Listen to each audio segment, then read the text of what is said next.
അപ്പോൾ നമ്മൾ ഇന്ന് നോർത്ത് ഇന്ത്യൻ സ്പെഷ്യൽ ആലു പൊറോട്ടയാണ് ഉണ്ടാക്കാൻ പോകുന്നത്. ആദ്യം നമുക്ക് ചപ്പാത്തി മാവ് കുഴക്കുന്നത് പോലെ തന്നെ എണ്ണയൊക്കെ ഒഴിച്ച് മാവ് ഈ ഒരു പരുവത്തിൽ കുഴച്ച് വയ്ക്കാം. ഗോതമ്പ് മാവാണ്. പിന്നെ ഉരുളക്കിഴങ്ങ് ഉപ്പിട്ടിട്ട് ഒരു 4 വിസിലടിച്ചിട്ട് വേവിച്ച് വയ്ക്കുക. അധികം വെള്ളം ഇല്ലാതെ തന്നെ ഊറ്റിയെടുത്തിട്ട് അതുപോലെ ഉടച്ച് വയ്ക്കുക. എന്നിട്ട് നമ്മളൊരു സ്റ്റൗ കത്തിച്ചിട്ട് അതിലേക്ക് ആവശ്യമായിട്ടുള്ള ചെറുതായി അരിഞ്ഞിട്ടുള്ള വലിയ ഉള്ളി, പച്ചമുളക്, അതുപോലെ തന്നെ പൊടികൾ, അതായത് മഞ്ഞൾപ്പൊടി, മുളക് പൊടി, പിന്നെ കുറച്ച് ചിക്കൻ മസാല, അത് നമുക്ക് ആ ഒരു ടേസ്റ്റിൻ്റെ ആവശ്യത്തിന് വേണ്ടിയിട്ട് എങ്ങനെയാണോ അങ്ങനെ കുറച്ചിടുക.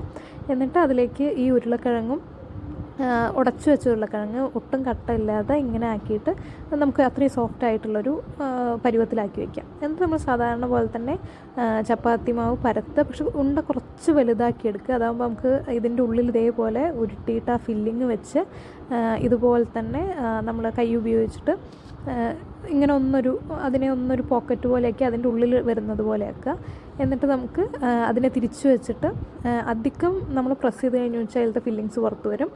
അതല്ലാതെ നമ്മൾ സാധാ പോലെ തന്നെ പരത്തി കൊടുക്കുക. പക്ഷെ അധികം നമ്മൾ എന്താ പറയുക, ആ ഒരു വല്ലാതെ പ്രസ് ചെയ്യേണ്ടെന്ന് മാത്രം. പിന്നെ നല്ല വട്ടത്തിലാക്കാനും ശ്രമിക്കരുത്, നമ്മളൊരു മീഡിയം വട്ടം. എന്നിട്ട് നമ്മൾ ഇതേപോലെ നെയ്യോ ബട്ടറോ വെച്ചിട്ട് നമ്മൾ ചപ്പാത്തി ഇടുന്ന പോലെ തന്നെ ചുട്ടെടുക്കുക. അപ്പോൾ നമ്മളിതിൻ്റെ ഉള്ളിലൊരു ഫില്ലിങ്സ് വെച്ചിട്ട് എടുക്കുന്നത് കൊണ്ട് തന്നെ ഇതിങ്ങനെ ഒരു ലെയറായിട്ടായിരിക്കും വരിക. അപ്പോൾ നമുക്കിങ്ങനെ ഇതിങ്ങനെ പൊങ്ങി വരുന്നതായിട്ട് കാണാൻ പറ്റും.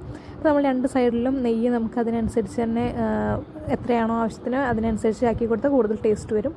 അപ്പോൾ ഇങ്ങനെ ഒന്ന് ഉണ്ടാക്കി നോക്കുക. ഇപ്പോൾ നമ്മൾ പറഞ്ഞിരിക്കുന്നത് ഏകദേശം ഒരു 5-6 എണ്ണം കിട്ടും.